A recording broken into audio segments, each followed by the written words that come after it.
बच्चों आवाज आ रही है? Yes, sir. Good morning. Yes. Good morning, sir. Good morning good morning बच्चों। Good morning sir. Good morning good morning. Morning sir. Good morning sir.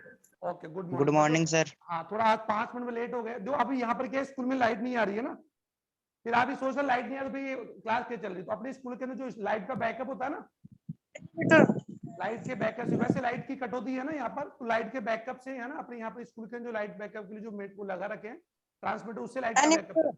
ठीक है चलो अब आप लोग सही बच्चे अपने उसको बंद कर लो। कोमल वीणा आपने उसको बंद कर लो बेटा। बेटा आप लोग हाँ ठीक है सही बच्चे उसको बंद रखेंगे। और आप बच्चों देखो मैंने आप लोगों को चैट के ऊपर डाल दिया, आप चैट कर सकते हैं और चैट के द्वारा ही मैसेज दे देंगे यस नो। ठीक है ठीक है अब क्लास चालू करते हैं। अच्छा जो कल हम लोग यहाँ तक वायरस पूरा कंप्लीट नहीं हो पाता, मैं जल्दी से बिना टाइम गवाए वायरस के अंदर सजीव निर्जीव गुण बता दिए। और वायरस का सबसे प्रमुख गुण एक बार वापस रिपीट कर रहा हूं बच्चों, वायरसेज जो होते हैं ना वायरसेज आर होस्ट स्पेसिफिक। ये ध्यान दोगे, पर्पोसिव विशिष्ट इसका अर्थ समझो आप, इसका मीन समझे। पर्पोसिव विशिष्ट अर्थ होता है कि जब कोई जीव एक निश्चित पर्पोसी के अंदर ही रह सकता है या निश्चित पर्पोसी में ही रहकर अपना जीवन यापन करे तो उसे बोल सकते हैं बच्चों पर्पोसिव विशिष्ट। और ये उदाहरण ये एग्जांपल या ये जो सिग्निफिकेंस है ये किसमें पाया जाता है बच्चों? ये सिग्निफिकेंस पाया जाता है किसके अंदर? वायरस के अंदर। किसके अंदर? वायरस। ओके बच्चों यहां तक क्लियर है। अब वायरस के अंदर सजीव निर्जीव की योजना नहीं करे क्योंकि वायरस सजीव भी और निर्जीव भी है। और सबसे पहले बता दूं बच्चों एक्सटर्नल ने एमबी यानी यू कह सकते हैं टीएमबी वायरस का क्रिस्टलीकरण किया। क्रिस्टलीकरण करते हैं निर्जीव अवस्था में प्राप्त किया। और कल भी मैंने कहा था कि बेंजेरिक ने अगर बात हम करें, बेंजेरिक ने इसको क्या बोला था बच्चों? संक्रात्मक जीवित तरल कहा था, बताया था मैंने आपको। अच्छा अब बात हम करते हैं वायरसों के, और वायरसों के अंदर सजीव गुण बता दिए कि वायरस सजीव क्यों है, क्योंकि ये गुणन कर सकता है। लेकिन गुणन का मतलब होता है अपनी संख्या वृद्धि कर सकता है, जनन कर सकता है, क्योंकि इसके अंदर न्यूक्लिक अम्ल है। और न्यूक्लिक अम्ल भी बच्चों इसमें कौन होगा? या तो डीएनए का एक अणु या आरएनए का एक अणु। इसको ध्यान रखेंगे बच्चों, यहां तक क्लियर है? हाँ है ना। यानी वायरस देखो एक बार ध्यान दो। अब बात है वायरसों की निर्जीव गुण। वायरसों के कौन से बच्चों? Non living character, non living character virus है। ओके बच्चों इनमें निर्जीव गुण कौन से? निर्जीव गुण कौन से? अपने सही बच्चे उसको बंद रखिए ना। हाँ बच्चों आवाज नहीं आनी चाहिए आपकी उधर से, क्योंकि आपके अच्छा एक तो देखो बच्चों सब लोग एक काम ऐसे करेंगे, सभी बच्चे ज्यादातर मैं बोलूंगा सभी बच्चों को क्या करना चाहिए मेरे हिसाब से, आपके पास जो ईयरफोन है क्या? Yes, sir. Yes sir. अच्छी कंपनी के ईयरफोन का प्रयोग करेंगे है ना केवल। लेकिन ये ध्यान दो लगातार नहीं करोगे। एक क्लास के बीच में 10 मिनट का गैप आता है, हटा दोगे ठीक है। लगातार नहीं करना। ईयरफोन का क्या यूज होगा सुनो, ईयरफोन से क्या होगा कि हमारी जो आवाज आती है क्लास की वो आपके घर में गूंजेगी नहीं। होता क्या कि क्लास ले रहा हूं तो मेरी आवाज आपके पेरेंट्स सुन रहे होंगे, आप ईयरफोन का प्रयोग करेंगे ठीक है। ईयरफोन का प्रयोग करने से क्या होता है कि आवाज आपको ही सुनाई देगी, आपके आसपास में जो आपके पेरेंट्स है ना और भी उनको सुनाई देगी। सही है ठीक है। अब देखो किसी का ऑडियो चालू है,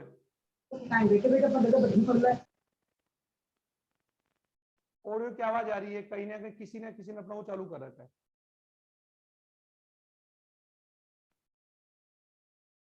चलो ठीक है ओके। अब देखो ओके कोमल मीणा ओके। अब ध्यान दो वायरस के नॉन लिविंग निर्जीव गुण क्या है? सबसे पहली बात है वायरस अपने आप में क्या अकोशिक है।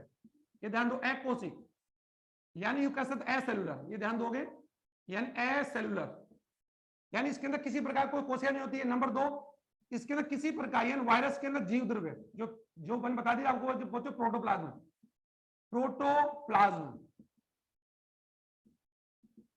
क्या होता है बच्चों? एब्सेंट होता है। ओके यानी नो प्रोटोप्लाज्म इन वायरसेस। ठीक है इनमें कोई प्रोटोप्लाज्म नहीं जी। और आपको याद है आपको बताया परकिंस ने जीव यू कह सकते हैं जीवद्रव्य को क्या नाम दिया था? जीवन का भौतिक आधार यानी फिजिकल बेस ऑफ लाइफ। याद है ना आपको? ये मैंने बताया था आपको, कहीं ना कहीं आपको याद आ रहा होगा। और जीवद्रव्य के 2 भाग होते हैं बच्चों, कोशिका द्रव और केंद्रक। तो वायरस के अंदर कोई कोशिका मतलब वायरस कोशिका मिलकर बना नहीं होता है ना, इसमें कोई झिल्ली ना केंद्रक ना कोई माइटोकॉन्ड्रिया, कुछ भी नहीं फिर भी सजीव है। क्योंकि वायरस जनरली बनने किसके होते हैं वो भी बता दो। अच्छा तीसरा नंबर क्या होता है, जीरो, और ना इसके अंदर क्या नहीं होता जो केंद्र, केंद्र किसमें क्या होता है, एब्सेंट होता है। अब चौथा गुण इसकी बात हम करें, चौथा गुण होता है इसमें कोई उपापचयन, यानी वायरस में उपापचयन जो क्रिया होती है बच्चों, उपापचय क्रियाओं करते हो जैसे अपगठन, ठीक है, यानी कैटाबोलिक और बच्चों उपापचय क्रिया जो मेटाबॉलिक जो क्रिया होती है ना, एनाबॉलिक और कैटाबॉलिक, अपचय और उपापचय ये दोनों क्रिया इसमें नहीं होती है। तो उपापचय क्रिया यानी मेटाबॉलिज्म या मोटाबॉलिज्म जो रिएक्शंस होती है वो इसमें क्या होती है बच्चों, एब्सेंट होती है। आप लिख रहे हैं मेरे साथ साथ, आप लिख रहे हैं सब बच्चे, बच्चों यहाँ तक समझ सुनाई दे रहा सबको? Yes sir. ठीक है। अच्छा और सबसे बड़ी बात है बच्चों इसका क्रिस्टलीकरण, क्रिस्टलीकरण किया जा सकता है, क्रिस्टलीकरण किया जा सकता। अब आप बोलो सर कैसे? बच्चों जैसे आपका आप लोग जो नमक की बात हम करें, मिट्टी की बात हम करें, या आपका शक्कर की बात हम करें, या फिर आटा, इन सभी के अंदर छोटे छोटे कण होते हैं ना, तो इन छोटे छोटे कणों को हम क्या बोलते हैं, क्रिस्टल। तो क्रिस्टल का अर्थ होता है बच्चों वह पदार्थ, यानी वे पदार्थ जिनके सभी कणों की संरचना एक जैसी होती है उन्हें बोलते हैं क्रिस्टल। तो आप जिस प्रकार मैं आपको कह रहा हूं, जो नमक की बात है, नमक के अंदर एक कण होता है, छोटे छोटे कण होते हैं, तो वैसे वायरस भी अपने आप में क्रिस्टल कण ही है, लेकिन किसी परपोषी के बाहर। मैं एक बार वापस रिपीट कर रहा हूं, क्या बच्चों एनवायरमेंट के अंदर या किसी सतह के ऊपर क्या वायरस है या नहीं है? है। लेकिन वायरस अपने परपोषी के बाहर, वायरस अपने परपोषी के बाहर किस प्रकार व्यवहार करता है बच्चों? निर्जीव, क्योंकि वो अपने आप में कौन है, कण है, जस्ट लाइक एक क्रिस्टल ग्रेन्युलर। ओके, तो इसीलिए कह सकते हैं कि वायरस अपने आप में कौन है, निर्जीव है। समझ आ गया? उपापचय क्रियाओं का अर्थ होता है इसमें वृद्धि नहीं होती है, वृद्धि अगर बात हम, हाँ ये जनन कर सकता है, ये जनन कर सकता है, जनन करके भी नवी संतति उत्पन्न करता है, लेकिन कहां पर? अपने परपोषी कोशिका में। ये ध्यान दोगे, परपोषी कोशिका के बाहर वायरस क्या है, नॉन लिविंग है, और जैसे ही अपने होस्ट परपोषी कोशिका में एंटर करते हैं, समझ आ गया, तो बच्चों ये क्या बन जाते हैं, लिविंग फॉर्म रिएक्ट करते हैं। और लिविंग फॉर्म मतलब जनन करना शुरू कर देंगे, गुणन करना शुरू कर देंगे, उत्पादन होता है। और जो मैंने कल आपको बता दिया, जैसे बच्चों मैंने कल बताया था आपको, कल मैंने आपको समझाया था और आपको बताया कोरोना वायरस, इसमें पूरा का पूरा वर्ड किस वायरस से लड़ रहा है, कोरोना वायरस से। और कोरोना अपने आप में बच्चों, विनोद कुमार बच्चों बेटा आपने उसको बंद कहा, कोरोना वायरस का मतलब है एक प्रकार का वायरस है। और मैंने आपको कल बताया वायरस कितने प्रकार के बच्चों, दो प्रकार के, जंतु वायरस और पादप वायरस, जंतु वायरस और पादप वायरस। ये अरे यहां तक क्लियर है क्या? यहां तक क्लियर है क्या? Yes sir. ओके ओके ठीक है। अब बात आती है वायरस की संरचना। वायरस एक्चुअली में होते कैसे? अब बच्चों देखो एक बार ध्यान दो, वायरस का जो शरीर होता है, यानी वायरस जनरली, वायरस की संरचना की बात हम करें तो वायरस किससे बने होते हैं बच्चों? वायरस नंबर 1, वायरस डीएनए या आरएनए, यानी वायरस के अंदर या तो डीएनए होगा या फिर क्या होगा, आरएनए। यानी वायरस जनरली डीएनए, आरएनए और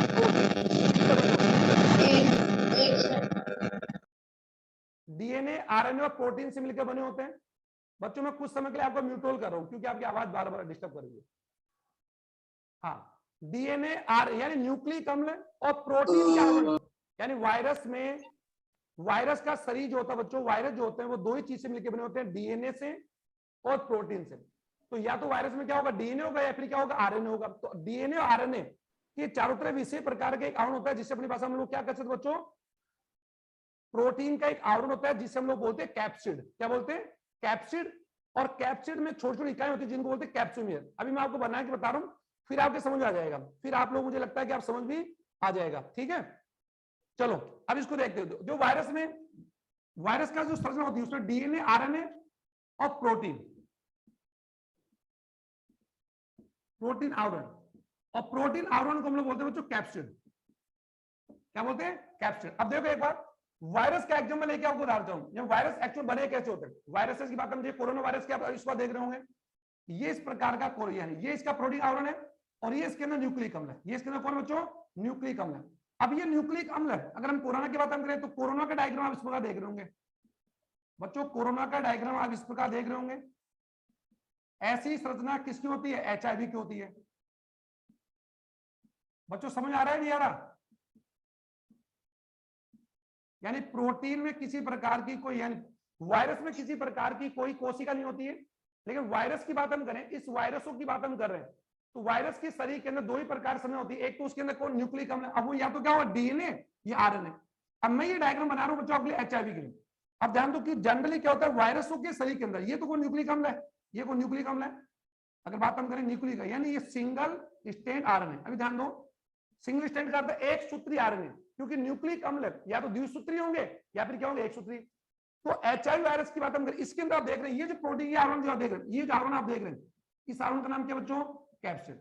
और कैप्सिड इस प्रोटीन की बने हुई इस आवरण या इस खोल के चारों तरफ एक विशेष प्रकार की छोटी इकाई देखी होगी, आप देखो दिख रहा बच्चों आपको रैकेट की तरह। तो ये छोटी छोटी इकाइयां, इन छोटी छोटी इकाइयों को हम क्या बोलते हैं, कैप्सोमियर, कैप्सोमियर बोलते हैं। आवाज क्लियर है क्या यहाँ तक बच्चों, यहाँ तक क्लियर है? Yes sir. यानी वायरस के शरीर के अंदर वायरस में दो ही यस सर, दो ही चीज, एक तो पकड़ो न्यूक्लिक अम्ल, एक तो न्यूक्लिक अम्ल, और न्यूक्लिक अम्ल के चारों तरफ प्रोटीन का आवरण। अब बताओ इसमें कहीं कोशिका दिख रही है क्या, कहीं केंद्रक, कोशिका, माइटोकॉन्ड्रिया, देखो कुछ भी नहीं, केवल दो ही चीज, प्रोटीन का बना हुआ आवरण सॉरी प्रोटीन का बना हुआ आवरण, यानी प्रोटीन का बना हुआ आवरण है। बच्चों समझ आ रहा है क्या, प्रोटीन का बना हुआ आवरण है, और प्रोटीन के आवरण के अंदर कौन, न्यूक्लिक अम्ल है। ओके, अब बात आती है इस प्रोटीन के आवरण को हम क्या बोलते हैं, कैप्सिड। ध्यान देना कैप्सिड बोलते हैं, और कैप्सिड के अंदर छोटी छोटी इकाई होती है। आप देखो छोटी छोटी इकाई दिख रही होगा आपको ऐसे रैकेट की तरह होती है ना, इन छोटी छोटी इकाइयों को हम क्या बोलते हैं, कैप्सोमियर। क्या बोलते हैं बच्चों, कैप्सोमियर। ये ध्यान दोगे। अब बात आती एक एग्जाम्पल और बता रहा हूं आपको, एक जैसे मान लो बच्चों तंबाकू मोजेक वायरस, जो तंबाकू मोजेक वायरस है बच्चों, ये तंबाकू मोजेक वायरस के अंदर ये उसका आरएनए है, और ये उसके अंदर कौन प्रोटीन का आवरण है, ये उसकी प्रोटीन का बना हुआ आवरण है, जिसको हम क्या बोलते हैं, कैप्सिड। और कैप्सिड की इकाइयां बच्चों दिख रही है क्या आपको, कैप्सिड की जो छोटी छोटी इकाइयां दिख रही है, इनको हम क्या बोलते हैं, कैप्सोमियर। बच्चों समझ आ रहा है क्या, ये कौन से वायरस का डायग्राम बनाया अभी मैंने, एचआईवी सॉरी टीएमवी का, तंबाकू मोजेक वायरस है। इसके अंदर ये कौन बच्चों, सिंगल स्ट्रैंड, इसका ये कौन है, आरएनए। ये कौन सी आरएनए, और ये कौन है पूरा, पूरी इकाई, इस पूरे आवरण को हम बोले, इस पूरे आवरण को हम क्या बोलेंगे, कैप्सिड बोलेंगे। क्या बोलेंगे, कैप्सिड। और इकाइयों को क्या बोलेंगे, कैप्सोमियर। समझ आ रहा है क्या, ये डायग्राम जो दो डायग्राम बनाए आपके सामने, एक तो किसका बनाया, टीएमवी का, और एक किसका बनाया मैंने, एचआईवी का। समझ आ गया, समझ आ रहा है यहाँ तक। अब ध्यान दो, जो वायरस के न्यूक्लिक अम्ल के चारों तरफ, न्यूक्लिक अम्ल के चारों तरफ प्रोटीन का आवरण होता है, इस प्रोटीन के आवरण को हम बोलते हैं कैप्सिड। ओके बच्चों, और कैप जैसे बच्चों आपके घर के अंदर जो दीवार होती है कमरे में, उसको हम दीवार बोलते हैं, दीवार की इकाई को हम क्या बोलते हैं, ईंट। तो वैसे ही प्रोटीन के आवरण का नाम तो होता है कैप्सिड, और कैप्सिड की एक इकाई को हम बोलते हैं कैप्सोमियर। क्या बोलेंगे, कैप्सोमियर। समझ आ गया बच्चों, यहां तक कोई दिक्कत है, छोटी छोटी इकाई होती है जिन्हें हम लोग क्या बोलते हैं, कैप्सोमियर कहते हैं। ठीक है, ठीक है बच्चों, यस अब देखो एक बात ध्यान दो, अब ये तो है बच्चों, कुछ वायरसों के अंदर, एचआईवी की बात हम करें, कुछ वायरसों प्रोटीन का आवरण, यानी प्रोटीन का आवरण नहीं, प्रोटीन का आवरण यानी कुछ वायरसों में प्रोटीन यानी कैप्सिड के बाहर, कैप्सिड जो प्रोटीन आवरण है इसके बाहर वसा, प्रोटीन और कार्बोहाइड्रेट आवरण का एक ढीला आवरण और पाया जाता है। लेकिन ये सब में नहीं होता, कुछ वायरसों में, जैसे एचआईवी की बात हम करें, देखो आप एचआईवी को समझें, ये ध्यान दो इस प्रकार, देखो जो ध्यान दो, ये एचआईवी के अंदर, ये एचआईवी में सिंगल स्ट्रैंड उसकी कौन है, सिंगल स्ट्रैंड आरएनए, और इसका ट्रांसक्रिप्शन एंजाइम वो है, ट्रांसक्रिप्शन एंजाइम है, और ये उसका प्रोटीन कैप्सिड का आवरण। सुन रहे हो क्या, इस आवरण के अगर बात हम करें, इस आवरण के बाहर एक आवरण होता है जिसका मतलब ग्लाइकोप्रोटीन, ये ग्लाइकोप्रोटीन का आवरण है, और ग्लाइकोप्रोटीन के आवरण के अलावा फिर कैप्सिड, ये इसके अंदर क्या पाई जाती है, कैप्सिड पाई जाती है, और कैप्सिड की इकाई को हम क्या बोलते हैं, कैप्सोमियर। तो कुछ वायरसों में आपने क्या देखा, कुछ वायरसों में कैप्सिड आवरण के अलावा वसा, प्रोटीन और कार्बोहाइड्रेट का ढीला आवरण और पाया जाता है, लेकिन इस सब में नहीं होता, कुछ वायरसों में होता है। अब बात आती है बच्चों कि वायरस के अंदर डीएनए और आरएनए में से एक न्यूक्लिक अम्ल होगा, दोनों नहीं हो सकते। तो डीएनए और आरएनए के आधार पर वायरस को फिर दो प्रकार या उनको डिवाइड किया गया कि या तो वायरस कौन सा होगा, डीएनए युक्त, या फिर क्या होगा, आरएनए युक्त। आप समझ पा रहे हैं, वायरस में दोनों प्रकार के न्यूक्लिक अम्ल होंगे या एक प्रकार का। अब वायरस में या तो न्यूक्लिक अम्ल डीएनए या फिर आरएनए।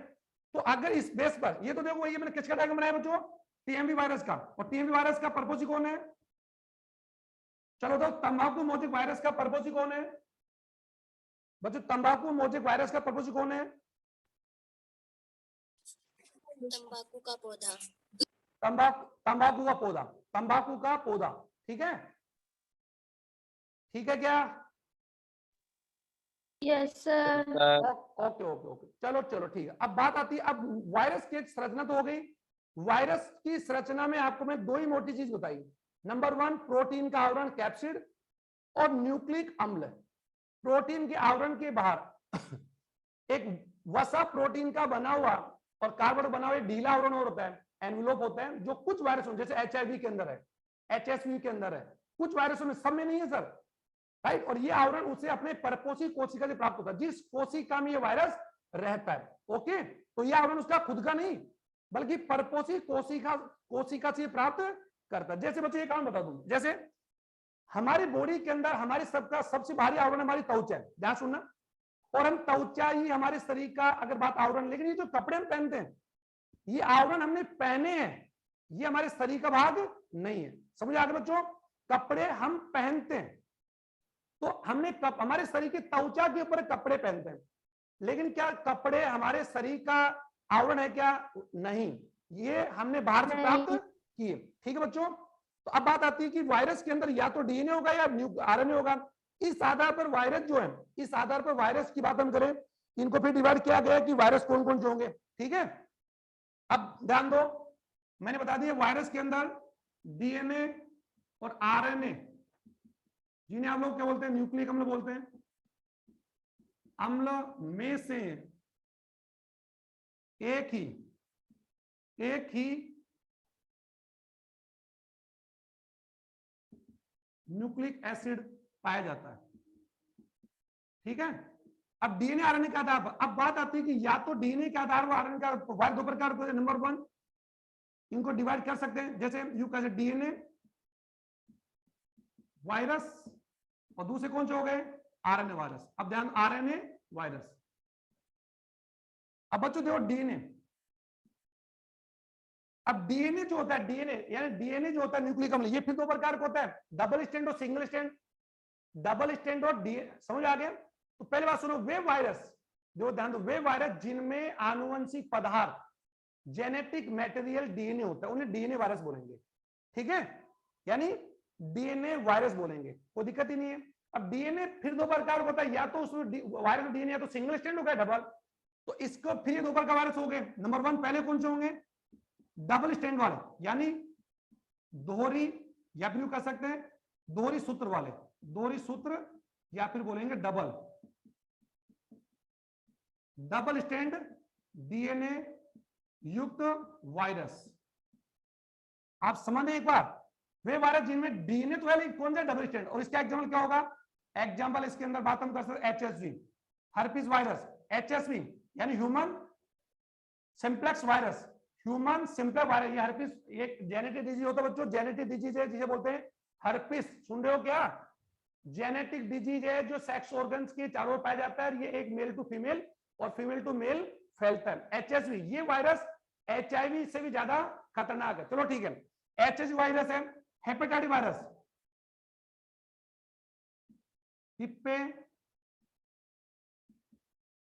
हेपेटाइटिस वायरस, सुन रहे हो क्या? हर्पिस वायरस, यहां तक कोई दिक्कत है बच्चों? यहां तक आपको? No, sir. Herpes virus, hepatitis hepatitis virus, ये बच्चों ये वायरस 6-7 प्रकार का होता है। हेपेटाइटिस ए, इनको बोलते हैं, देखो इससे क्या होता है बच्चों? H, हेपेटाइटिस ए, हेपेटाइटिस बी, सुन रहे हो क्या? हेपेटाइटिस ए, हेपेटाइटिस, ठीक है, इसे बोलते हैं सिंपल HA बोलते हैं, HA, हेपेटाइटिस ए, हेपेटाइटिस बी, फिर सी, फिर डी। तो इसमें जो हेपेटाइटिस बी है, जिससे बच्चों एक रोग होता है जिसका नाम होता है यकृत, लीवर इन्फ्लामेंटेशन, लीवर इन्फ्लामेंट्री, लीवर में सूजन आ जाती है और लीवर का कैंसर भी हो जाता है इस वायरस से। और ये वायरस जनरली खाने पीने की चीजों से हमारे शरीर पर प्रवेश करता है। दूषित पानी, दूषित दूध, गंदा पानी आप पीते हैं, तो उस गंदे पानी के अंदर ये वायरस होता है, कौन सा? Hepatitis B. और इसी वायरस से हमारे में कौन सा रोग होता है बच्चों? पीलिया। सुनना, सिंपल बात है, सुन रहे हो क्या आप? तो ये हेपेटाइटिस, अभी मैं आपको नहीं पढ़ा, अभी मैं आपको क्या बता रहा हूं कि वे वायरस जिनमें डबल स्टैंड डीएनए, कौन सा स्टैंड बच्चों? Double stand DNA. कौन सा डीएनए? Double stand DNA. अब बात आती है, तो हेपेटाइटिस बी के डबल स्टैंड है, अरे कौन सा? कॉलीफ्लोर, कॉलीफ्लोवर वायरस, कॉलीफ्लोवर मोजेक वायरस, कल बताया था मैंने आपको, कॉलीफ्लोवर मोजेक वायरस। इस चलो इस वायरस का पर्पस का नाम बताओ। गोभी। गोभी। ये वायरस का यूं ठीक है। और एक है फॉक्स वायरस, इससे चिकन पॉक्स होता है। ये सारे वायरस बच्चों, ये सारे वायरस कौन से हैं? वे वायरस जिनमें डबल स्टैंड डीएनए होता है। डबल स्टैंड कैसे देखो, डबल स्टैंड कैसे? ऐसे, ये इनका प्रोटीन का उदाहरण, सुन रहे हो? और इनके अंदर ये दो डबल स्टैंड ऐसे, ये डबल स्टैंड डीएनए, समझ आ रहा है? डबल, क्योंकि डीएनए में या तो सूत्र एक होंगे या दो होंगे, तो डबल स्टैंड डीएनए वाले वायरस ही। अब बात, अगले वायरस कौन से? अगले वायरस बी वाले वायरस कौन से? उनमें डीएनए है, लेकिन कौन सा? एकल सूत्री, यानी सिंगल स्टैंड डीएनए वायरस, ठीक है। अब बच्चों वे वायरस जिनके अंदर डीएनए है, लेकिन कौन सा डीएनए? सिंगल स्टैंड डीएनए, ये ध्यान दोगे आप, सिंगल स्टैंड। और एक बार ध्यान दो, इसका एग्जाम्पल आपको बता दूं, इनके एग्जाम्पल होंगे वे वायरस जीवाणु भोजी वायरस, ये ध्यान दो, जीवाणु भोजी वायरस, कल बताया था मैंने आपको। और इसे आप लोग क्या बोलते हैं? बैक्टीरिया,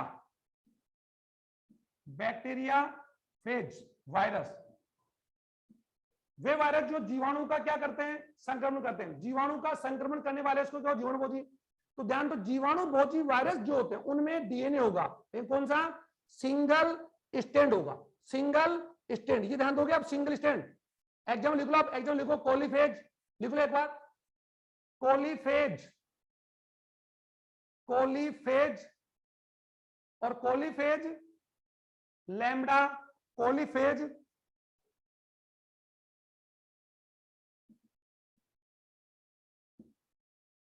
बच्चों लिख रहे हो क्या? कोलीफेज लैम्डा 174, ये जीवाणु भोजी है। तो जीवाणु भोजी वायरस, ये ध्यान दो कि जीवाणु भोजी वायरसों के अंदर कौन सा न्यूक्लिक अम्ल होगा? एक सूत्री डीएनए। अब आ जाओ हम लोग आरएनए। अब वे वायरस जिनमें क्या होता है? आरएनए। अब आरएनए ये भी दो प्रकार का वायरस होंगे, कौन से? एक तो double stand, double stand RNA युक्त वायरस। मुझे लगता है तुम्हारा समझ हाथ हो रहा नहीं है? समझ आ रहा है बच्चों? डीएनए भी डबल स्टैंड और सिंगल स्टैंड होता है, RNA double stand single stand होता है।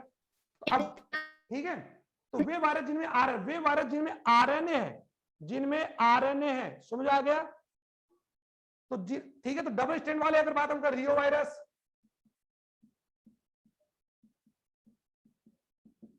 रियो वायरस है, वुड वायरस है, रियो, ठीक है। वुड वायरस ये बच्चों पादपों के अंदर, पादपों में यूं कैसे उसके वुड के अंदर पाए जाते हैं, वुड यानी जो लकड़ी होती है उसके अंदर होते हैं, तो वहां जीवित परजीवी काम करते हैं। तो रिवो, समझ आ गया? रियो वायरस, वुड वायरस, ठीक है, वुड, बच्चों समझ आ रहा है क्या? रियो वायरस, और इसका पूरा नाम अगर आप चाहते हैं उसको लिख सकते हैं, wound tumour, wound tumour virus. ये कौन से वायरस है? जिनमें डबल स्टैंड आरएनए होता है। अब आ जाइए सिंगल स्टैंड, वे वायरस जिनमें कौन सा है? सिंगल स्टैंड आरएनए पाया जाता है, ठीक है। तो डीएनए आरएनए के आधार पर ये वायरस चार प्रकार डिवाइड कर दिए, डीएनए वाले भी दो प्रकार के, आरएनए में दो प्रकार के। तो सिंगल स्टैंड वाले कौन कौन से? एक तो अभी जो चल रहा है आपका, अभी मुझे बताने की आवश्यकता नहीं है, तो कौन सा virus? Corona virus, corona virus है, एक HIV वायरस, बच्चों समझ रहे क्या, और एक टीएमवी।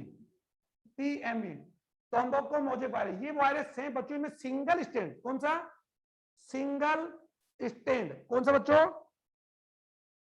सिंगल स्टैंड, ठीक है। Single stand. हाँ, एक है पोटैटो मोजेक वायरस, बच्चों इसका पूरा नाम लिख लो, पोटैटो मोजेक वायरस। चलो पोटैटो मोजेक वायरस का पर्पस ही का नाम बता दोगे, पोटैटो मोजेक वायरस, आलू का पौधा। आलू। अच्छा, क्या इस potato virus, potato mosaic virus को हम टमाटर पे डालें, क्या कई मानव बीमारी हो जाएगा? नहीं कर पाएगा, राइट। तो ये बात आप क्लियर हो गई कि वायरस हमेशा पर्पस ही विशिष्ट होते हैं। तो देखो आपने अभी कौन सा लिखा, कोरोना वायरस, HIV लिखा, टोबैको मोजेक वायरस लिख लिया आप लोगों ने, ठीक है। टोबैको मोजेक वायरस है, पोलियो, एक को लिख सकते हैं, पोलियो वायरस,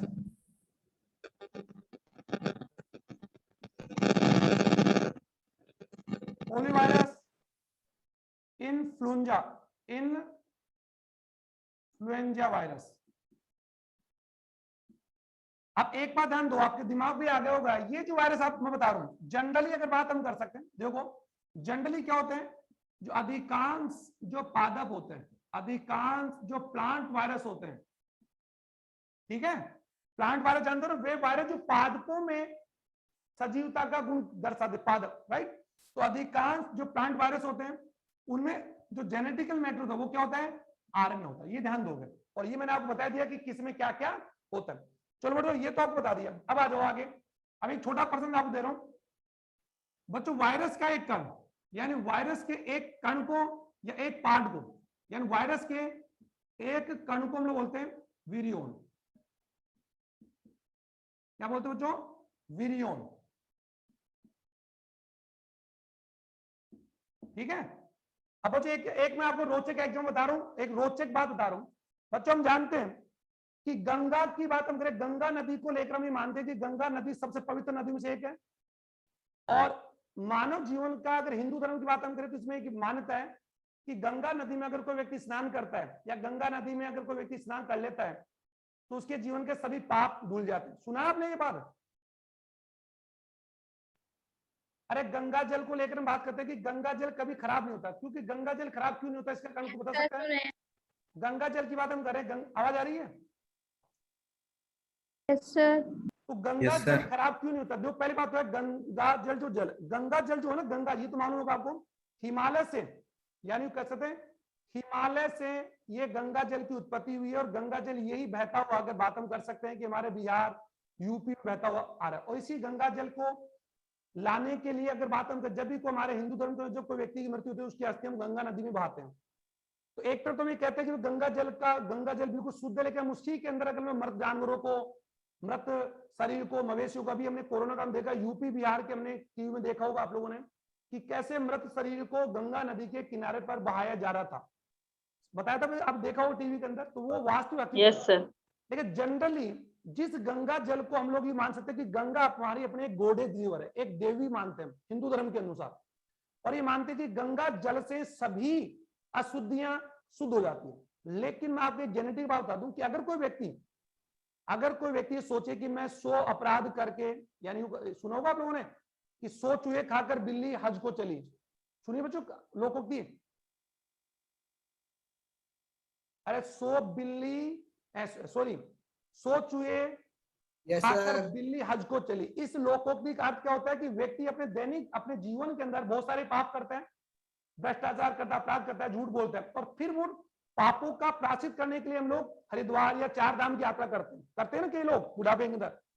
तो ये इसका अर्थ ये थोड़ी होगा कि हम लोगों को पाप का अपराध करें और जाके गंगा जी में डुबकी लगा लो। अगर ऐसा हो जाए तो हम सभी शुद्ध हो जाएंगे। तो शुद्धता मन से होनी चाहिए।